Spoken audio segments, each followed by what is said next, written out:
नमस्कार, स्वागत छ समिट टाइम्समा। प्रस्तुत छ अहिलेसम्मका प्रमुख समाचार। सिब्ल्याकका छिटेनतासी भोटियालाई दिए एसआरपीका केबी राईले काउन्टर। जनसङ्ख्याको आधारमा आसन आरक्षण हुने प्रजातान्त्रिक मान्यतालाई स्वीकार गर्नुपर्ने दिए चुनौती। सिक्किमका मुख्यमन्त्री पीएस गोलेले केन्द्रीय गृहमन्त्री अमित शाहलाई बुझाए ज्ञापन, महत्त्वपूर्ण मुद्दाहरूमा गराए ध्यान आकर्षण।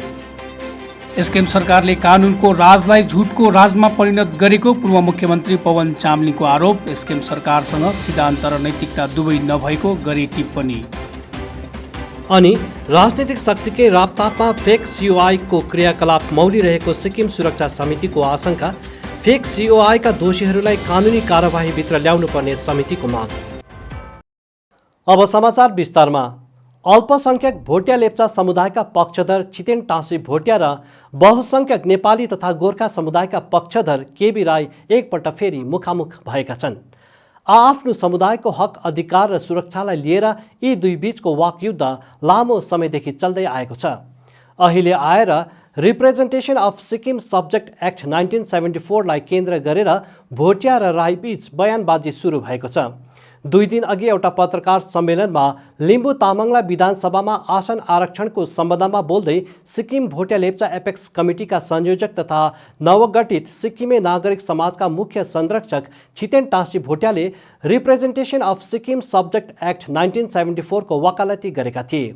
यसै क्रममा उनले representation of Sikkim subject act 1974 भित्र बहुसंख्यक नेपाली समुदायको हक र अधिकार सुरक्षित छ भन्दै नेपाली समुदायलाई झकझकाएका थिए।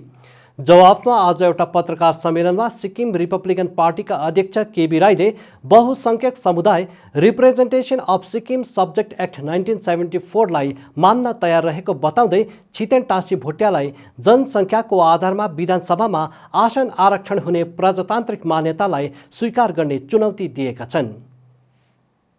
उल्लेखनीय छ, representation of Sikkim subject act 1974 अन्तर्गत प्रजातान्त्रिक सिक्किमको पहिलो चुनाव भएको थियो, जसमा राज्य विधानसभाको आसन व्यवस्थापन भोटिया लेप्चाको निम्ति 16 र नेपालीको निम्ति 16 वटा थियो, जसलाई प्यारिटी सिस्टम पनि भनिन्छ।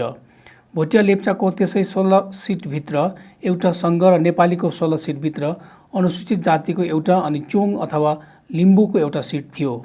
संविधानको धारा 371 ले सुरक्षा गरेको पुरानो कानुन रिप्रेजेन्टेसन अफ सिक्किम एक्ट 1974 लाई फर्काइ ल्याउन बहुसंख्यक समुदायलाई कुनै आपत्ति नरहेको, तर के त्यस पुरानो कानुनलाई ल्याउने मात्र कि प्रजातान्त्रिक मान्यता अनुसार त्यसमा संशोधन पनि गर्ने भन्दै केबी राईले छितेन टाँसी भोटियालाई प्रश्न उठाएका छन्। कारण संविधानको धारा 371 को उपधारा केमा पुरानो कानुनको सुरक्षा मात्र होइन, तर कुनै कानुन प्रजातन्त्र र लोकतन्त्रको विरोधमा छ भने त्यसलाई संशोधन गर्न सक्ने प्रावधान पनि रहेको राईको भनाइ छ। त्यसै प्यारिटी सिस्टमको विरोधमा नै सिक्किमवासीले प्रजातान्त्रिक आन्दोलन गरेको उनले थप जनाएका छन्। प्यारिटी सिस्टम नै मान्नु हो भने त्यस समय लिम्बू समुदायको निम्ति केवल 1 सिट रहेको, तर अहिले त तामाङ पनि जोडिएकोले लिम्बू तामाङलाई नै के 1 सिट मात्र राख्न मिल्छ भन्दै उनले थप प्रश्न तेर्साएका छन्। यसरी नै हालको समय सिक्किमको राजनीतिक तथा सामाजिक वृत्तमा जल्दो बल्दो चर्चाको विषय बनेको वान नेसन वान रासन कार्ड योजनालाई लिएर सिक्किम रिपब्लिक पार्टीका अध्यक्ष केबी राईले आफ्नो अडान स्पष्ट पारेका छन्। सिक्किममा कुनै पनि केन्द्रीय कानुन लागू गर्दा सम्पूर्ण हितधारकहरूलाई विश्वासमा लिनुपर्छ भन्दै, तर वान नेसन वान रासन कार्ड लागू गर्दा एसकेएम सरकारले त्यसो नगरेर संविधानको धारा 371 लाई तरलीकरण गरेको आरोप लगाएका छन्।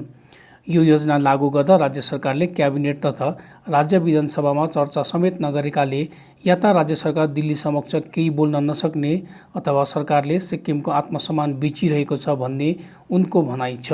अझै पनि समय छ भन्दै उनले सबै हितधारकहरूलाई साथमा लिएर वान नेसन वान रासन कार्ड विषयमा छलफल गर्ने र यदि जनमतले योजनाको विरोध गर्छ भने निर्णय फिर्ता लिने राईले राज्य सरकारलाई सुझाव पनि दिएका छन्। दिल्ली भ्रमणको क्रममा रहेका सिक्किमका मुख्यमन्त्री पीएस गोलेले राज्यका केही गम्भीर मुद्दामा केन्द्रीय गृहमन्त्री अमित शाहको ध्यान आकर्षण गराउँदै एउटा ज्ञापन चढाएका छन्। शाहको नयाँ दिल्ली स्थित सरकारी आवासमा भएको भेटमा मुख्यमन्त्री गोलेले लिम्बू तामाङको सिट आरक्षण, जनजातिको मान्यता अनि 17औं कर्मपाको सिक्किम प्रवेश लगायतका मुद्दामा केन्द्र सरकारबाट सकारात्मक पहलका लागि अनुरोध गरेका छन्। उनले गृहमन्त्रीलाई चढाएको ज्ञापनमा उल्लेख गरे अनुसार तत्कालीन छोगेलको शासनकालमा यहाँका प्रमुख सांस्कृतिक समूहहरू भोटिया लेप्चा अनि नेपालीलाई समान अधिकार प्रदान गरिएको अनि भारतमा विलय भएको 3 वर्षपछि भोटिया अनि लेप्चा समुदायलाई जनजातिमा सूचीकृत गरिएको थियो। त्यसपछि वर्ष 2003मा राज्यका लिम्बू अनि तामाङ समुदायलाई पनि जनजातिको मान्यता प्रदान गरियो। तर नेपाली जातिभित्रका 12वटा समुदाय भने जनजातिको दर्जा पाउनबाट वञ्चित भएका छन्। यसरी नै राज्यका लिम्बू अनि तामाङ समुदायले जनजातिको दर्जा पाएको लामो समय बितिसक्दा पनि सिक्किम विधानसभामा यी समुदायका लागि आसन आरक्षण हुन सकेको छैन। मुख्यमन्त्री PS गोलेले त्रिपक्षीय सम्झौता अनि धारा 371F को आधारमा सिक्किमको ऐतिहासिक पृष्ठभूमि अनि यी मागहरूको औचित्यबारे पनि ज्ञापनमा प्रकाश पारेका छन्। यसका साथै उनले 17औं कर्मपा उगेन थिनले दोर्जीको सिक्किम प्रवेशको अनुमतिको मागमा पनि केन्द्र सरकारबाट सकारात्मक प्रतिक्रियाको आशा राखेको बताएका छन्। यी मुख्य मागहरूको अतिरिक्त उनले अन्य सीमावर्ती राज्यहरूलाई झै सिक्किमका लागि पनि 2 बटालियन बोर्डर विङ होमगार्ड्सको अनुमोदनको माग पनि गरेका छन्। SDF अध्यक्ष अनि पूर्व मुख्यमन्त्री पवन चामलिङले SKM सरकारसँग सिद्धान्त र नैतिकता दुवै नभएको टिप्पणी गरेका छन्। उनले SKM सरकारमाथि झुटको राजनीति गरेको आरोप लगाउँदै SKM सरकारले सिक्किममा कानुनको राजलाई झुटको राजमा परिणत गरिदिएको दावी गरेका छन्। पूर्व मुख्यमन्त्रीले सामयिक रूपमा जारी गर्ने ताजा प्रश्नोत्तरमूलक विज्ञप्तिमा SKM सरकारले आम जनताको सोझोपन र हताशाको फाइदा उठाउने काम गरिरहेको बताएका छन्। उनले सरकारमा आएपछि SKMले चुनावी बाचा अनुरूप कुनै काम नगरेको आरोप लगाएका छन्। 12 समुदायलाई जनजातिको मान्यता, लिम्बू तामाङ समुदायलाई विधानसभामा सिट आरक्षण, कर्मपाको सिक्किम प्रवेश लगायत रोजगारी, विकास, सहुलियत, भत्ता जस्ता धेरै आशा देखाएर जनतालाई ढाँटेको चामलिङको दावी छ। SDF अध्यक्ष पवन चामलिङले धेरै मानिसहरू आफू र आफन्तहरूको ट्रान्सफरको डरले SKMमा सामेल हुने गरेको दावी गर्दै SKM सरकारले जातीय र धार्मिक अनबन सृष्टि गर्ने काम पनि गरिरहेको आरोप लगाएका छन्। SKM पार्टीले गरेको चुनावी घोषणा बाचाहरूबारे प्रश्न गर्ने मानिसहरू धम्क्याउने, भिक्टिमाइज गर्ने अनि आक्रमण गरेर दमन गर्ने कामहरू भइरहेको चामलिङको आरोप छ। किर्ते सर्टिफिकेट अफ आइडेन्टिफिकेसन अर्थात् COI बनाएर खाँटी सिक्किमेको सहुलियत र अधिकार सुखभोग गर्ने गरेको घटना नयाँ होइन। तर के यस प्रकारको गैर कानुनी र सिक्किम विरोधी गतिविधिलाई राजनीतिक शक्तिले आश्रय र प्रोत्साहन दिइरहेको छ भन्ने प्रश्न अहिले निकै तड्काडो बनेको छ। यो प्रश्न अरू कसैले होइन, अहिलेसम्म कम्तीमा 42 जनाको कथित किर्ते COI रद्द गरिसकेको सामाजिक सङ्गठन सिक्किम सुरक्षा समितिले उठाएको हो। पछिल्लो SDF सरकारकालमा लामो समयसम्म OSD र अन्य सरकारी पदमा रहिसकेका पूर्व सिक्किमको रिनाक निवासी जगदीश शर्माको COI रद्द भएपछि यो प्रसङ्ग उठेको हो। शर्माले अतिरिक्त जिल्लापालकै अघि आफूहरूलाई हेर्ने र राजनीतिक प्रोपागान्डा गर्ने धम्की दिएको समितिका अध्यक्ष मदन तामाङले बताए। जसरी उनले कथित रूपमा राजनीतिक पहुँचको जिकिर गर्दै समितिका सदस्यहरूलाई धम्की दिए, त्यसले उनीमाथि निकै ठुला राजनेताहरूको आशीर्वाद रहेको र राजनीतिकै छत्रछायामा फेक COI को यो खेती मौलाइरहेको हुन सक्ने तामाङको भनाइ छ।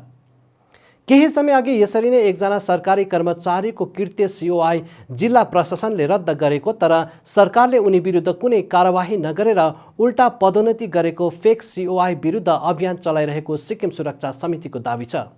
फेक COI रद्द हुनु भनेको सिक्किम र सिक्किमेको सुरक्षा गर्नु हो भन्दै, तर यस अभियानमा आफूहरूलाई सरकारबाट कहिले सहयोग नमिलेको अध्यक्ष तामाङको भनाइरहेको छ।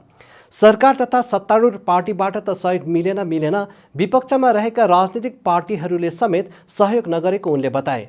प्राप्त जानकारी अनुसार जगदीश शर्माको साथमा अझै एकजना कालुसिंह तामाङ नाम गरेको व्यक्तिको पनि COI रद्द गरिएको छ। तामाङ सिक्किम आम पुलिसका पूर्व इन्सपेक्टर हुन्।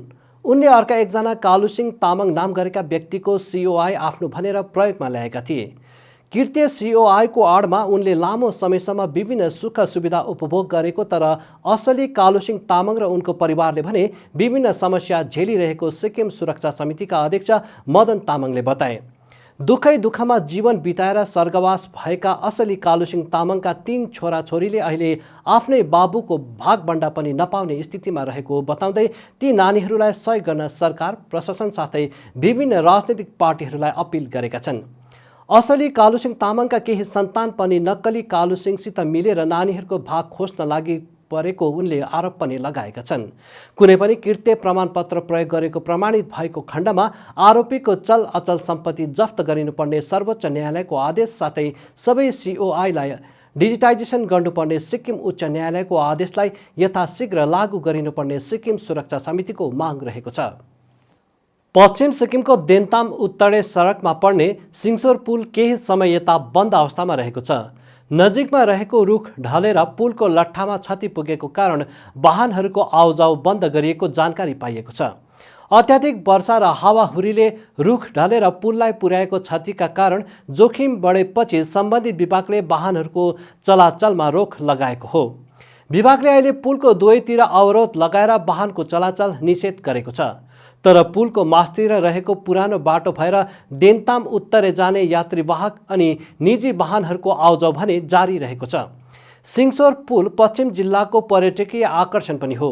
एकातिर कोरोना महामारीले राज्यको पर्यटन व्यवसाय प्रभावित भएको छ भने अर्कोतिर प्राकृतिक आपदाका कारण सिङसोर पुललाई क्षति पुग्दा घरेलु पर्यटकहरूको आगमन पनि बन्द भएको छ।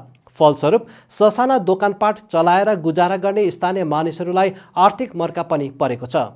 100 मिटर अग्लो अनि 220 मिटर लामो सिङसोर पुल एसियाकै दोस्रो सर्वोच्च पुल मानिन्छ। हवस् त आजलाई यति नै। भोलि फेरि अन्य समाचारहरूको साथ उपस्थित हुनेछौँ। तबसम्मलाई आज्ञा दिनुहोस्। नमस्कार।